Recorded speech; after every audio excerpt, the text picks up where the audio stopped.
Hey guys, welcome back. I just wanted to start off by saying thank you guys so much. We are already at 60 subscribers and getting a lot closer to our giveaway with the runes. I'm so excited. Thank you guys so much. You guys are bringing me smiles every day. I love hearing your comments about which runes you guys like and commenting back and starting a conversation with you guys. So thank you so much for subscribing and checking out what's going on here with me. So I'll put the link right up here. Is that where that is? There we go. Something like that. Towards the 100 subscriber giveaway. If you have not left a comment yet about your favorite rune, go do so and get in on the drawing. All right. So back to business. Learning and working with crystals, episode 3. Yay. Thank you for being here. I want to start out by saying, get a reference guide for your house, and I will show you 2 different authors that I really love. This was the very first book I ever got when I was learning more about the metaphysical properties of crystals. You know, when I was a kid, I used to just collect them. I love them. But I didn't know how much more magic there was about them until I started reading more about the books and then connecting with them on a different way. So Judy Hall, am I going to cover it? There we go. Judy Hall. Awesome. She's the Crystal Bible. There's like 3 different Bibles out there. And then she also has the Encyclopedia of Crystals book. This one, if you only get one, get this one, okay? Because if you only get one by her, I should say. Because it has everything color coordinated. So when you have like crystals in your house that you don't know what it might be, you can look it up by color. So it's super easy. And then this one is one of my all-time must-haves. Love is in the Earth by Melody. This book is incredible. It has so much information in it, you guys. And I mean, sometimes the stones can be kind of hard to find, and let me explain that, because we know them a lot by their, like, kind of their common name, not their more scientific name. So sometimes they're in this book by their scientific name. Like sometimes you're not going to find emerald, you're going to find beryl, you know? But it's kind of the, you know, you have to look up more about what their scientific name is sometimes to find them in Love is in the Earth. But those are 2 great authors to use for reference guides, you guys. They're awesome. As you can see with this one, over time, I've had like little sticky notes thrown in here of different stones that I've got over time, and it's awesome. So it can also be helpful if you have stones that you're like, what was that again? You can go back through and you can, oh yeah, that's what that was. So a lot of fun. Definitely get yourself a reference guide. And remember, first off too, that when you do want to work with stones and crystals for different ailments or things you want to release or gain, to set out that intention and find that perfect match like we had talked about in video 1. All right, so today I'm actually going to talk to you guys about Smokey Quartz. This is my absolute favorite type of quartz. I have loved Smokey Quartz for God knows how long, and they have little tumbled ones like this. You can see they're not super dark. They're just a little bit darker than a clear quartz because they are naturally radiated by the earth. That's why they look a little bit more transparent and dark. Whereas, let me show you. You'll see sometimes that look like, oh, wrong finger, that look like this. That black one, that's because it's been radiated with radiation from somebody, not from the earth. Those are things that you really want to keep in mind. That's also from the Crystal Bible here. She talks about in this book that you can use Smokey Quartz to help with radiation. You can use it to help if someone's going through chemotherapy or they're going through radiation to help fight cancer. You can use the stone to help dispel that energy, to help work with it and release it. But if you use one that's really cooked like that and it's black, then, you know, it's already kind of like, I don't know how to describe it, but the best way to describe it would be, it feels to me like it would be kind of like a dead crystal. It's way overworked. It's been, you know, it's kind of been overworked, I guess is the best way to put it. It's too much.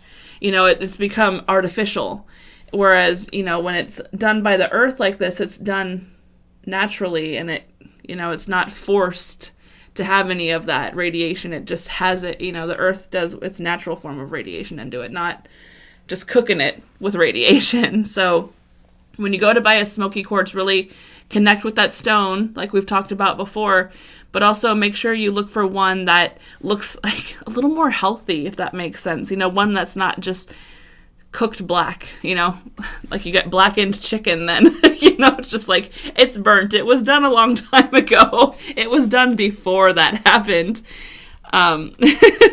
Let me get into my journey now. I had a really neat journey this morning with this stone. I actually set 4 of them around me, and I went into a journey with them, and the energy that comes off of them is so calming and elevating at the same time. So it was grounding, but it also was so clearing. It was like pulling off layers, if this makes sense. And I felt so elevated afterwards, and it was so surprising because usually grounding stones, they help you kind of feel it centered in your place, but I felt centered but so overjoyed. It was really neat. And size does not matter with stones unless you are working in an environmental place. So, stones like this, it could be even smaller to have on your person. It's fine. It's not going to do anything. But if you wanted to kind of help clear things in a room, you're going to want bigger stones. It's taking on a higher capacity of energy. So, you could think about how you want to use the quartz, the Smokey Quartz, for whatever it is that you want to work on. And think about, are you going to wear it? Is it going to go in your room? Is it going to go in your living room? Is it going to be part of your healing business? Just think about how you want to use it, I guess, in partnership with, how you're going to work with it. So into my journey. My journey was a lot of fun. I get into my journey and I'm immediately shoved into the ground. So get sucked right into the soil right away, which was pretty interesting. It was kind of funny. I had to laugh. The joy of doing shamanic journeying. You never really know what's going to happen. You just go in with an intention and you go with it. So I have my little journal here. I'm just going to read to you guys from it because there was some direct words so I can remember them. So the first thing I felt with these was it helps you remove useless worry.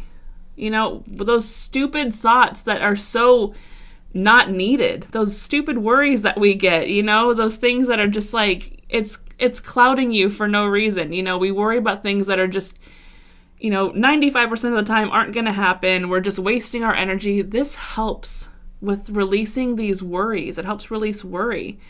And I heard the words shower off the mud. So this helps you shower off that cloudiness that's covering you, that anything that's dulling you from shining who you are. This is what the Smokey Quartz will do. It will help you kind of release that muddy cloudiness around you. It's very gentle with its grounding. It's very gentle. It's not going to suck you down to the floor like lead. It's going to, kind of delicately bring you back and help you release. So this is really good for people that, are pretty well grounded already, but maybe a little overly grounded or worried too much. This is great. It'll kind of help you stay grounded, but elevate your energy enough that you're not just like kind of sucked in like a lead, like galena, just kind of suck you down. This will help you like gently ground. So when I connected with quartz, I'm gonna call it like mother quartz, the smoky variety, because this is a quartz. So you know how in video 1 we talked about connecting with like mother amethyst, how each amethyst is different, but mother amethyst is kind of the collective. So I went to the collective of Smokey Quartz, and her words were, tread with a light foot, blow all your worries into my smoke and set them free. I will transmute them into light and leave you free to shine your heart on your walk. So this is saying, it helps you release any worries from your heart, helps you release anything that's holding you back from shining your beautiful light. And then she was also saying to dance away your troubles, stomp them into the soil. And she says she will catch them and transmute them. So, dancing is a really big deal for a lot of the shamanic communities because it helps you like release, but it also helps you gather power. You're kind of connecting with that heartbeat of Mother Earth. So when she says dance away your troubles and stomp them into the soil, that's something you can do with this, is just help yourself really release whatever's clouding you. Because this does help transmute negativity, anything that's bothering you. And she also said she likes them to return home for cleansing, so you can bury them in the soil for a little while to help them transmute whatever you are blowing into them. So you blow in whatever your worry is, and you can bury it for a little while. Let it go back home, let it clear, let it recharge, and let it come back to you. So keep these things in mind, when you're working with Smokey Quartz, that, it's a lighter grounding stone. If you feel like you're too heavy, it might be a good one to help you elevate a little bit, but help keep you grounded as well. It's going to help you transmute whatever is weighing you down. Finally, what I want to talk to you guys about is when you work with crystals that have points like this is where you're directing energy to. Do not direct it at yourself when you want to release something. You can hold it, upside down in a way like this, where you're directing that energy down to the earth. Or, think about where you're pointing the tip of it, because that's where the energy is being directed to with stones that have tips like this.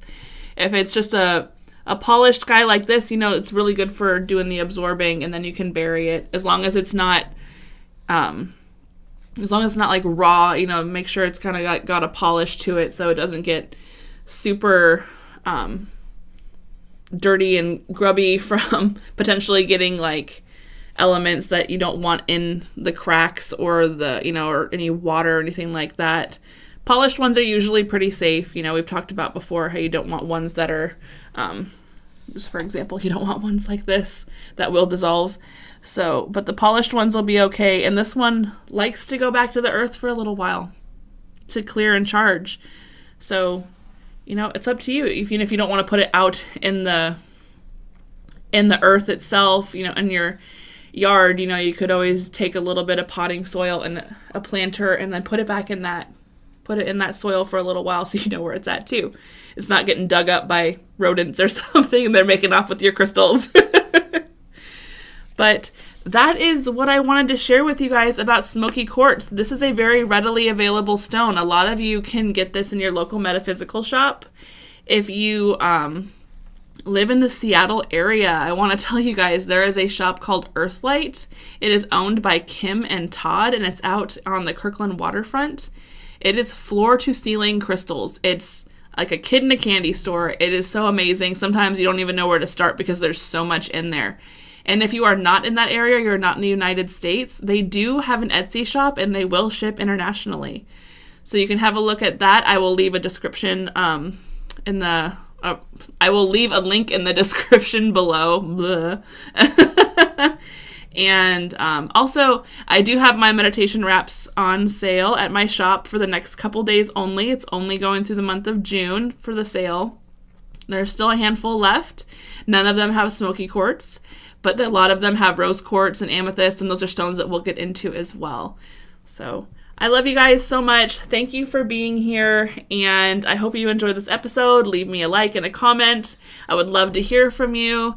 And definitely, if you have one at home, connect with it. Sit with it in meditation and really just get to know what that stone's unique energy is and how it works with you. All right? Light and love. Bye.